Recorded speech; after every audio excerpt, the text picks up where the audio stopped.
Hello everyone and welcome to our webinar today on Cisco Multi-Domain Architecture, and today we're going to be talking you through everything that we've done at Natilik to create our Natilik Living Showcase. Today we're very lucky to have two experts with us, Craig Manyweather, who is our design team lead, and Jan Bartolini, who's our solution architect, and both of them have worked tirelessly on getting everything up to scratch for our showcase. So without further ado, I'm going to hand over to Craig, and he's going to talk you through what we're going to cover today. Hi everyone. So our agenda today, we're going to cover 5 things. So the first thing will be what exactly is the multi-domain architecture. So we're going to talk through that, and then Jean's going to talk you through what the components of this solution are. So we're going to have a bit of a look at intent-based networking, what the benefits of intent-based networking are, what the business problems it sets out to solve are, and then we'll look at the individual domains. So in this multi-domain architecture, what are the domains? And we have 3 that we're going to talk about. So we have the campus, so covering all things Office, and also all things when we talk about IoT, and that Jean will look at SD access and give us an overview of how it applies in those environments. Then we're going to look at the data center and cloud, and that's all things ACI. And then finally, we'll also look at SD-WAN. So when we think about connectivity, how do we link our offices together? How do we connect from the branch to the DC or to the public cloud? We look at SD-WAN. So they're our 3 domains. Then I'm going to talk a little bit about our living showcase in Natilik. So what we've done, what we're trying to achieve, and yeah, what that looks like. Jean is then going to jump into our SD access deployment at Natilik. So that's one of the domains in the multi-domain architecture.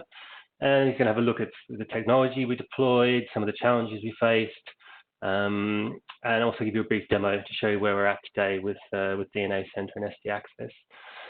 And then finally, we're going to wrap up with some information about our roadmap, what our future plans are, how we're going to look to tie these domains together, and what's on the horizon in terms of our living showcase.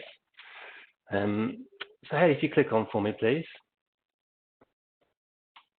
So in terms of, we talk about multi-domain architecture. So what exactly is MDA? Next slide, please, Haley.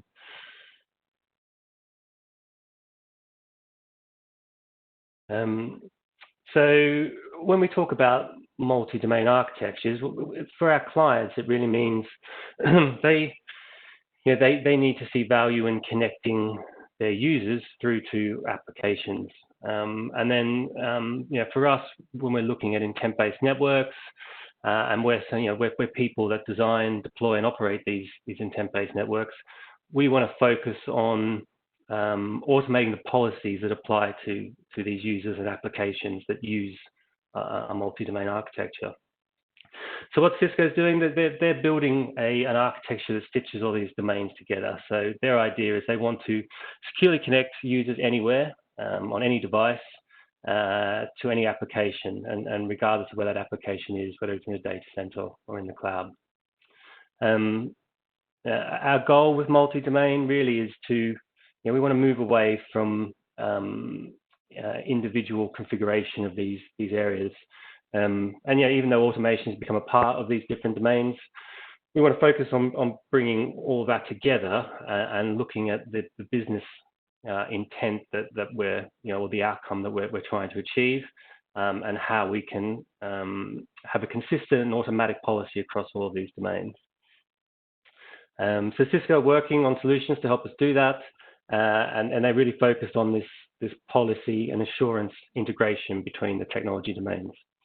And so Jean, what he's going to do first of all is just take a look at when we say intent-based networking. What does that mean? And then look at, when we say multi-domain architectures, what are these different domains that Cisco have defined, and how we're going to look to get a consistent policy, and how we're going to look to get a consistent level of automation across the different domains. Thank you, Craig. So what is intent-based networking? Haley, please continue. So intent-based networking is a completely new approach by which organizations are able to implement, operate, maintain, and grow their networks. And IBN is focused on several key outcomes that are critical for organizations. These include providing automated, standardized, and simplified design options, and also sophisticated network functions and capabilities, as well as allowing the network performance to be continuously optimized to align to the changing needs of the applications that run the business. We believe that intent-based working provides a solution that can effectively handle the disruptions and lay the foundation of a multi-domain architecture. The key advantage that I can say that IBM, or I can see that IBM brings, is that it takes your intent or the desired outcomes, as Craig was just talking about, at a very high level, and then orchestrates the network to fulfill the intent. So it goes a bit farther. Then it closes the loop by collecting and analyzing the contextual operating data from the network, and then it can ensure that the intent is as specified is being met, being able to make adjustments as necessary and to pinpoint abnormal or suspicious activity. What it means is that effectively it creates a network that is constantly learning and adapting. Can you please proceed? Yeah. So we have here the domains.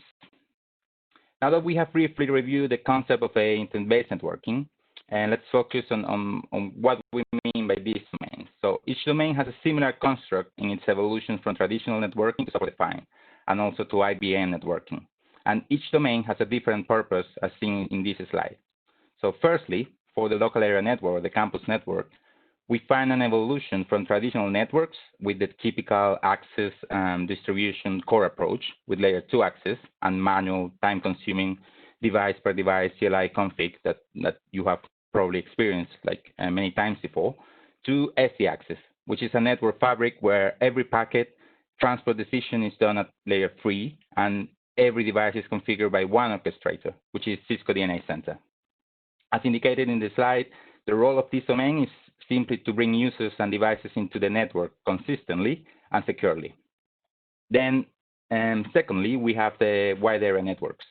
So in this area or domain, we have had an evolution from the traditional fixed one routing over a mix of static, private, and public circuits, to a flexible routing platform over the WAN that can automatically select the best path over many routes, following the specific QoS requirements of the application that is transporting.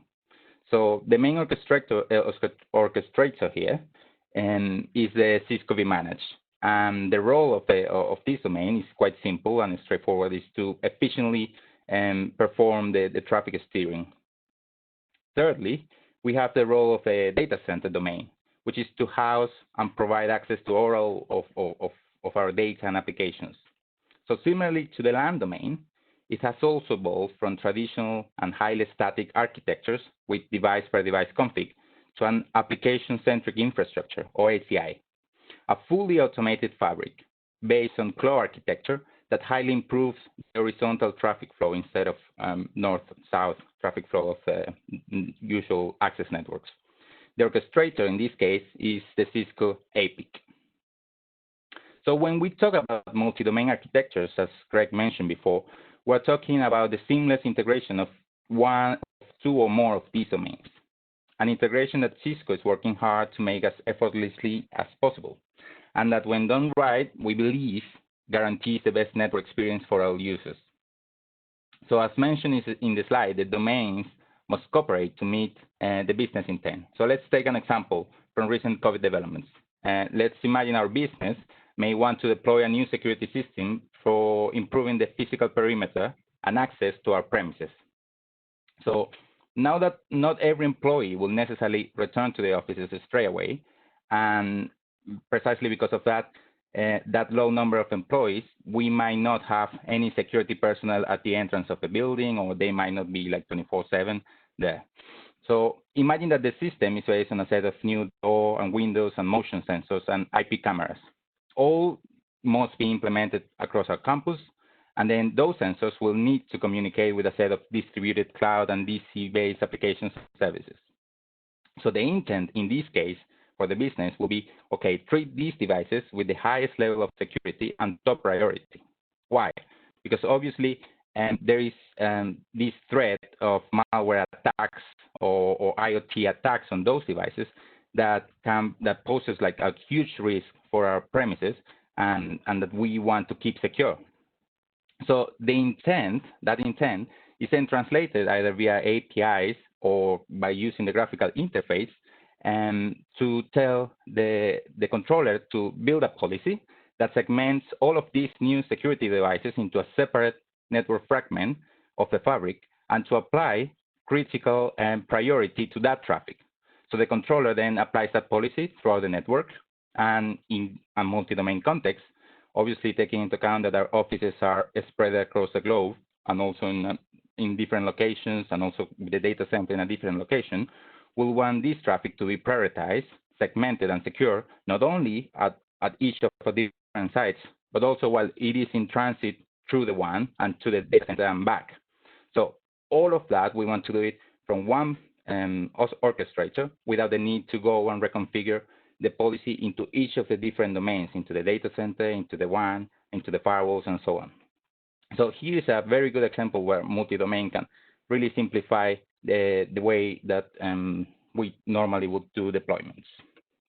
Then we will also have, on top of that, the ability to analyze the data collected through all the network telemetry and analytics to validate that effectively that traffic from our new security devices is being treated as we want it to. And if that's not the case, then we can apply corrective actions. So here's when we can see that we're closing the loop that I was talking about before.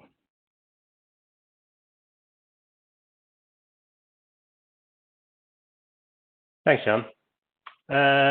So yeah, that's where we want to get to, and so in terms of what we're doing in Natilik, we are focused on something that we call our living showcase. So over the past few years, we've really embraced Cisco's software-defined networking and this intent-based vision, and we've been successful in deploying that for our clients. But it's still a challenge sometimes to demonstrate exactly what are the benefits of these solutions, and especially if some of our clients have come from a background where they have many years deploying networks in a traditional fashion. How can we demonstrate what the benefits are of intent-based networking? So it sort of began in phase 0, which we've got here on the left, and we began with an ACI deployment back in which we finished off in 2018, and then we extended ACI to our secondary data center last year in 2019. So as part of that ACI deployment, we built separate tenants. So we had separate and segmented development, test, showcase, and production environments. And having that showcase tenant available in ACI has brought immediate value to Natilik and then to our clients. And the outcome really has been some exceptional growth in the number of ACI solutions and projects that we've been able to deliver successfully to our clients. And that being because we've been able to demonstrate how this works in a living environment. So yeah, carrying on with that theory, we've seen that the best way to demonstrate how things work is to show our clients how we use them ourselves. So after ACI, we started revamping our wireless infrastructure. We started looking at how we could use API-driven services with things such as location tracking and analytics. And internally, we've developed them so that we've been able to provide new functionality to our team at Natilik through things like Cisco WebEx Teams. And these kind of innovations and are all driven by the ingenuity and the talent that comes from our solution architect teams, our project engineers, and our DevOps communities. But they can only really be progressed if we have the latest in a software driven architecture and infrastructure. So most recently, what we've done is we've, which we're showing here as phase one, is that we've decided to upgrade all of our office wired and wireless infrastructure to Cisco software-defined access. So we've deployed an SDA fabric at our London headquarters in Devonshire Square. Yeah, the reason for this upgrade, I mean, apart from what we've already said, it's twofold. So we want to practice what we preach. You know, we think that if we deploy an SD access fabric, it's going to be able to allow us in Natilik to be fully aligned with Cisco's intent-based networking approach, and you know, we can build a workplace environment that's aligned with the current best practices and networking trends.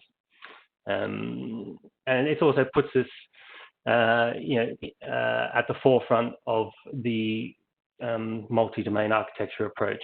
So, you know, as Jan has said, if this is this holistic view of, you know, having a software-defined network that runs from the data center through to the campus and over the WAN. So by building this this SD access environment at Natilik, then, you know, we're building this second pillar in the multi-domain architecture. And then secondly, the you know, we have a showcase for many different technologies at DSQ, in our London office, and by having an SD access fabric deployed, we're going to ease the way in which those different showcases can be implemented. And the most important thing there is it makes it more straightforward for us to keep them separate, to keep them segregated, and to keep them secure. So that's what, and John's going to talk a little bit more about this in a minute, but that's the phase one, which we've just completed in London. And then finally, so we're phase two, we will be looking to deploy Cisco Viptela's SD-WAN technology, and that's going to provide the connectivity between our showcase environment in the London office and the applications that run in our Natilik data centers, and also the, you know, some of the workloads that we've migrated to the public cloud. So once that's complete, which is on the roadmap for 2020 and into 2021, we will then have yeah, our living showcase will be in a state where we say that we are MDA ready. So we will have deployed a showcase that is ready for the integrations between these multi-domains. And yeah, the focus then will be on, okay, how do we seamlessly integrate these different domains, and how can we start to realize some of the benefits of a consistent automation and consistent policy from end to end.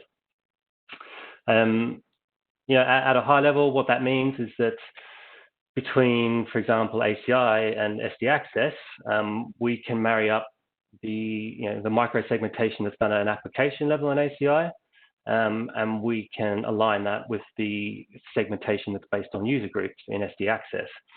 And that means that, you know, our segmentation will be consistent and secure from end to end, all the way from user through the WAN to the application.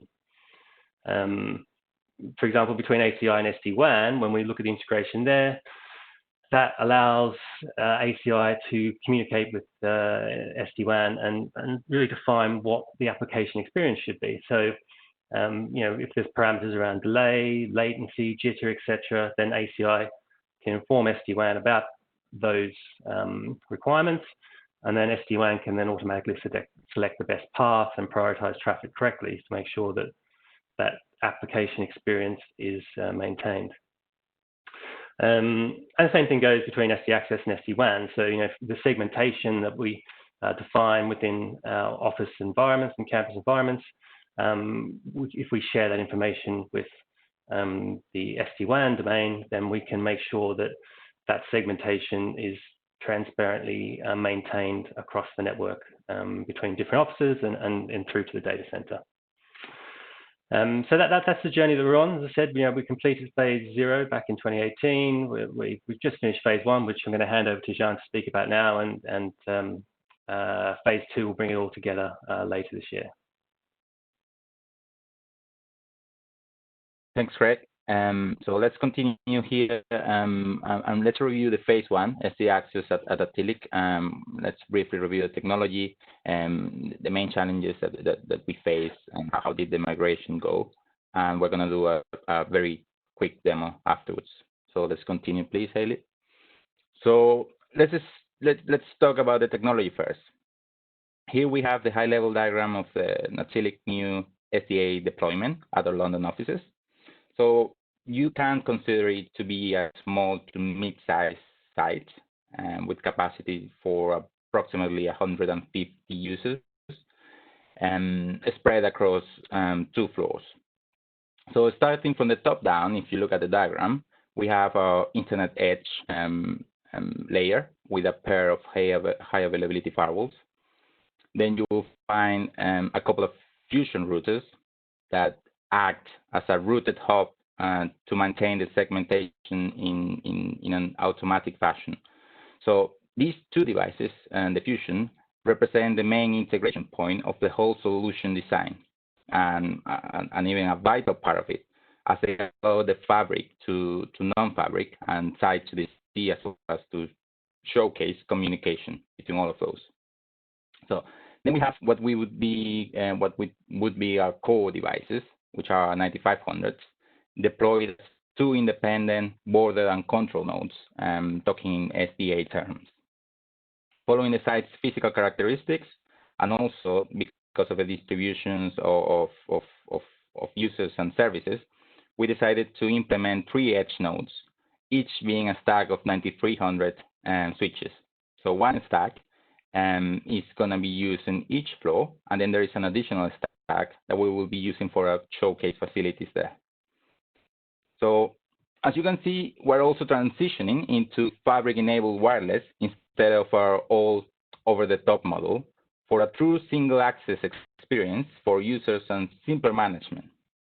So regardless of the endpoints being connected over wire or wireless, you will have the same experience, which is one of the main reasons that you want to deploy SDA. Additionally, there is a different physical placement of the access points. So we're taking the chance to put the APs into various different places in the office. So we're going to have a higher density, and that will allow us to do hyperlocation. So using the 4800 APs in conjunction with CMX and DNA spaces, we will be able to provide location data to other services like NatBot via API, like Craig mentioned before. So this will enable a lot of cool features, obviously, that our team can just wait to play with, that we hope that we can include afterwards into our showcases. So some of those are going to be like NatBot location inquiries, so about rooms, people, or assets, and tracking, and then going back through the API into our systems. So indoor wayfinding with hopefully with our own in-house built Natilik mobile app, location aware and personalized notifications, and splash pages, call for help, etc. So there are many things that we will want to play with, and we will want to show to our customers, and will hopefully be like super nice to be able to show. So let's jump into the challenges here and the migration. So I must say that I believe that thankfully the deployment has been quite smooth so far. COVID has been the main challenge, as you may expect, because it has introduced a considerable amount of delay in the project. Otherwise, I believe it's highly likely that we would have already completed a full SDA deployment last month. But there are some bits there that we're still working on. Those are due mainly to delays due to the whole COVID thing. So we had to rearrange our plan based on available resources. Once we understood, like everyone else, the full picture and the implications, we then put together a new plan and with all those disruptions, of course, always putting our engineers' safety first. So at the same time, I think, looking at the bright side, COVID meant empty offices. So with it, we have a much more flexible migration than we would have had like otherwise, without the big need for a team to work like out of hours, without all the pressure that comes with migrating a live environment with users in it. So from a merely technical point of view, I think that this migration hasn't been challenging at all. And I think it's being mainly considering the experience that our team has, and how straightforward is to deploy SD Access Fabric using DNA Center.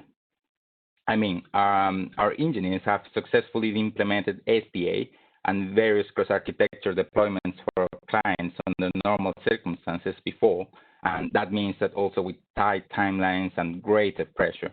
So obviously this time they were a bit more relaxed, being our internal project and without having us outside or any greater pressure from the live environment. Then you have also the simplicity that DNA brings in terms of automated onboarding and provisioning of all the new devices. That I've heard from our guys that it has worked like completely nice, like without any glitch. So the only thing was the on-site work that we have to do to ensure that all the devices were properly plugged and connected. Once all that was done and all the devices were visible from DNA Center, all the additional work has been done remotely, which is like very good. So at a high level, our migration strategy was to have parallel deployments. We connected all the new devices and built the new SDA network in parallel with the existing one. And then we started a stage migration of all the endpoints and services. So obviously here, the most critical bit was to ensure a clean cutover for the services log and also for the internet edge that now is going through the Fusion routers. So again, the Fusion routers in this case have been fundamental in maintaining the connectivity between the old network and the new SDA deployment while we complete all the migration of the different elements. So what else can I say in terms of migration? Well, also due to the limited resources, there are bits still left to do. So for example, we haven't been able to do all the cabling work at site to reposition our IPs following the high level design because precisely this has been pushed. We need like to get a third party involved on all that kind of stuff. So for the time being, we'll do testing with the IPs in their older location, and then as soon as possible, we're going to arrange for that to be done. We also still need to remove and decommission all devices that are outside, but I consider those to be smaller sort of delays. But in general, we can say that it's been like a very positive migration, and it's been a very good project so far. So now, let me just try, and can you please give me presenter permissions, Hailey? Thank you. So let's just have a quick demo here. Let me just share my content. So I'm just going to show you around like what we can see right now. This is our own DNA Center deployment, which is like super nice. And we have here our Natilik fabric. And so we go here into ESQ. And look, we have exactly what I showed previously on the high level design. So we have here our two 9500s, which are our core and border nodes, as you can see here in like mark here. And then you have 3 edge devices, which are our stacks of 9300s. As you can see, so far there are only like 7 access points that we have connected. And because we're still in the process of connecting all the different access points and so on, and we still need to connect the edge device that is going to have the other access points for our other office space. So if we, for example, click here, we can see, okay, this is our device. It's an edge node, and it has also wireless capability because we have integrated the wireless there. So we have embedded wireless into that stack. And you can see that how simple it is here to give the different roles to the devices within the fabric. So here it's just switching here from embedded to edge and so on. So it's just pressing a button. Obviously, I cannot do it here because I have read-only access for the moment, and also because we don't want to change anything at the moment. But you can see that it's quite flexible here and quite easy. if you go here for stacks, you can see that this edge node in reality is 4 different 9300s are stacked together. And you can see which one is master, which one is standby, member, MAC addresses, and a lot more information just simply by clicking here. And let's show you, for example, here, host onboarding. So do you remember how, well, not hard, I would say not hard, but it was just like a long process how to configure 802.1x without DNA Center. Here, as you can see, you just select an authentication template, and you just create it, and then you just choose close authentication, which means that it's the most secure. You want to use 802.1x. If we look at it, we see that we have implemented it. So it's already running 802.1x authentication for access of all our devices. And it can fall back into map for those devices that are not capable of docking 802.1x. So you see here how easy it's just to implement this. That before would have taken us like a few CLI commands to configure into our devices. The other cool thing I wanted to show you, if we go to the design, and then we go into the network hierarchy. So we go here, global, and then EU. We have London, which is where we have our SDA deployment so far. So you have all the hierarchy here. And by the way, you need, and there's this concept on DNA Center where you do all the configuration by hierarchy. So whatever you configure on the global level, it's going to apply to all of your sites. If you configure only in the European Union level, it's going to apply just to sites in European Union and so on. So in this case, we go to the SQ, and then we can go to one of our floors, for example, where we have already uploaded the map. And look, you have already visibility of our offices. For those of you that have been in the offices before, you can recognize it. This is like on the first floor. You enter here by the lift, and here is like our main area. We normally would have like meetings with customers, and even here. And here is our inside area, let's say. So here you can see 3 access points. These are all access points that we have connected already and that we're using to test at the moment. You can see how good or bad is the radio frequency there. Obviously now there is absolutely no one in the office, so it looks so good. There are no clients attached to any of these 3 IPs that we have connected so far. What's interesting though, and you can see also where we plan to put the new IPs to enable hyperlocation. So we can see here that we did a bit of an investment to be able to show all the features of hyperlocation, because for hyperlocation you normally need a higher density of APs to be able to compare the data between APs for a single user that is just walking around the office or anything. So I think that's very cool. And if, for example, you have here this flag, which says like 4, it's just talking about 4 additional access points that you probably saw on the other part of the fabric, which are also connected already and have been recognized by DNA Center, but hasn't been placed just yet in the map. So this is, as I mentioned before, work in progress, but we will be done with it quite soon, and we'll be able to demo way more, thankfully. And that's it for me. Let me just go back and give control back to Haley. Just a second. Thanks, Jan. Yeah, I think it's really interesting to see there that you know, as part of our rollout, you know, the key challenge was connectivity. So you know, having engineers on site to connect the new environment into the old environment and get the devices discovered by DNA Center. But once that had been done, then you know that need for an engineer on site was removed. So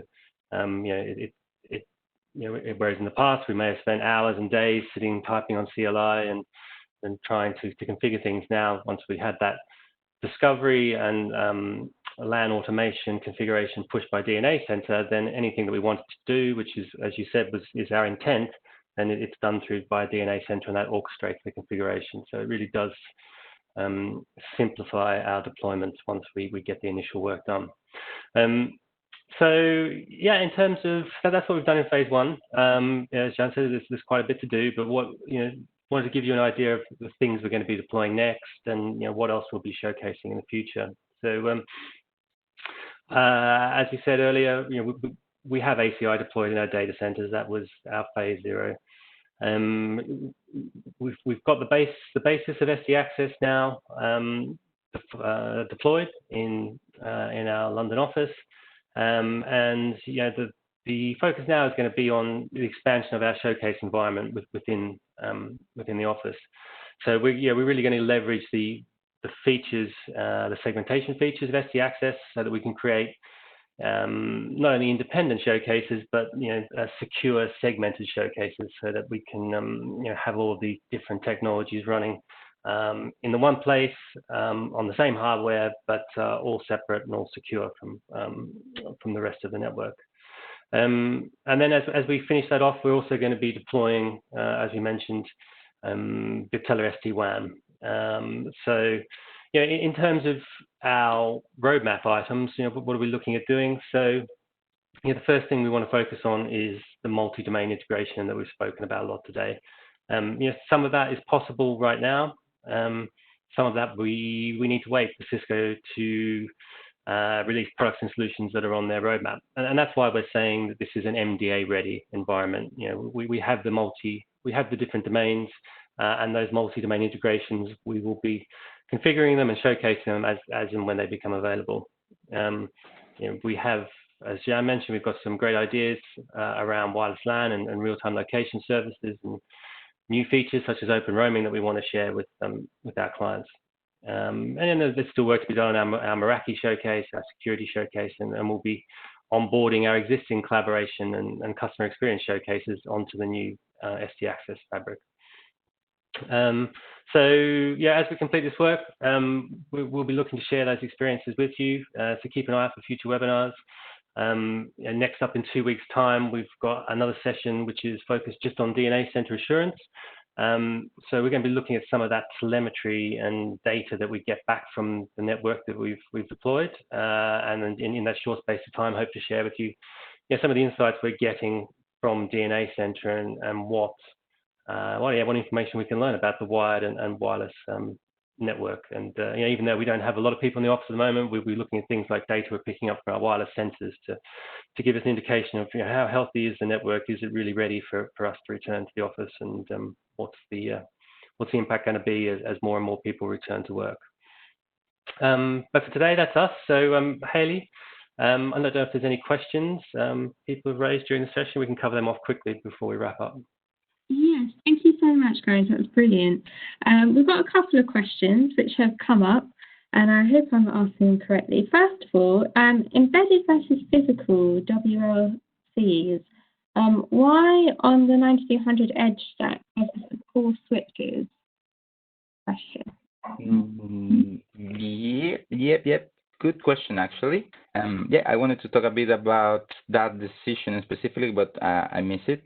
So actually, on our initial plans, we intended to reuse our existing physical AOS 35 wireless LAN controllers. But then on low-level design phase, we decided to replace those wireless LAN controllers for 9800 instead. As we're aware that Cisco is bringing most of the new juicy features and to the new controllers, and also to have all our SDA platform running on iOS XE.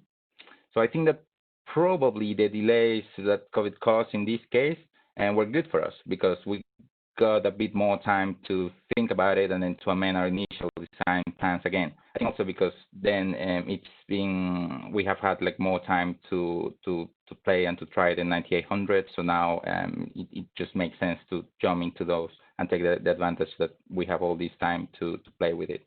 So I believe that once we decided to go for the 9800s, the question was whether to get new physical appliances or use virtual ones in the cloud, or go for embedded ones.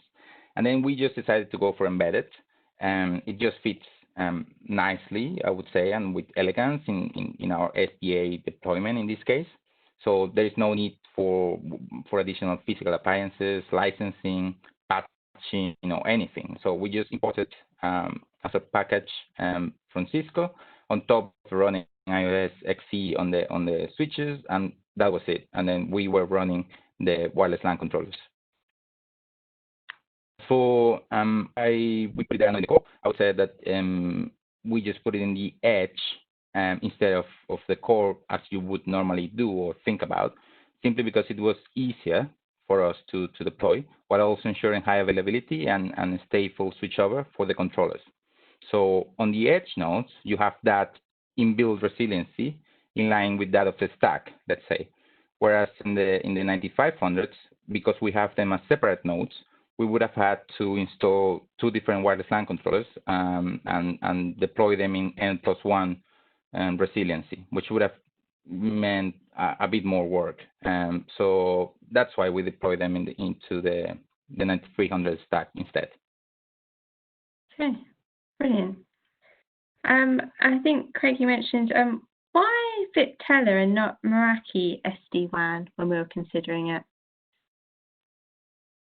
Well, I think in fact, we review both solutions in full, and we have a lot of experience with both of them, deploying those for our clients. But they just serve different types of customers and use cases, if you will. So in our case, we decided to go with Viptela because we believe it gives us greater flexibility, not only for our own use case, to connect our offices with the DC and so on, but also to show those various use cases and deployment scenarios to our customers in our showcase facilities. So as Craig mentioned before, we want this would also fit better with the multi-domain environment that we are building in conjunction with ACI and SDA. So this is not to say that we won't be able to run Meraki SD-WAN demos in the future, but we'll probably be able to do so, but not with our live traffic, or perhaps not as part of our full multi-domain use case. But who knows? I mean, let's see in the future if we can integrate also like the Meraki SD-WAN with the ACI and SDA, and let's see how it goes. But that's the main reason so far. Okay. And one last question. Do we know what is Cisco doing to automate policy creation across all 3 domains, and will there be another platform? Yes, that's a great question. I would say focus today is on pairwise integration. So when we say pairwise, you mean the integration between ACI and SD-WAN, or the integration between SD Access and SD-WAN, for example. So that those integrations are available today when we talk about multi-domain and cross-domain integrations. So we want to get to this point where we have all 3 domains integrated, and we have a consistent policy from end to end. And Cisco's got a roadmap for linking all of these 3 domains together, and they want to do that as seamlessly as possible. But I would say the roadmap for that is not developed enough today for us to share, or for Cisco. So there may be another platform, there may be not. But as soon as it's ready, we've got our multi-domain architecture ready environment, and we'll be deploying it just as soon as we can. And once that's available in our living showcase, we'll be sharing it with our clients. So it's gonna be interesting to see. Excellent. Well, thank you so much, guys. That was brilliant, and I look forward to, in 2 weeks' time, the next part of the Natilik Living Showcase. Thank you. Thanks, Ellie. Thanks for everyone.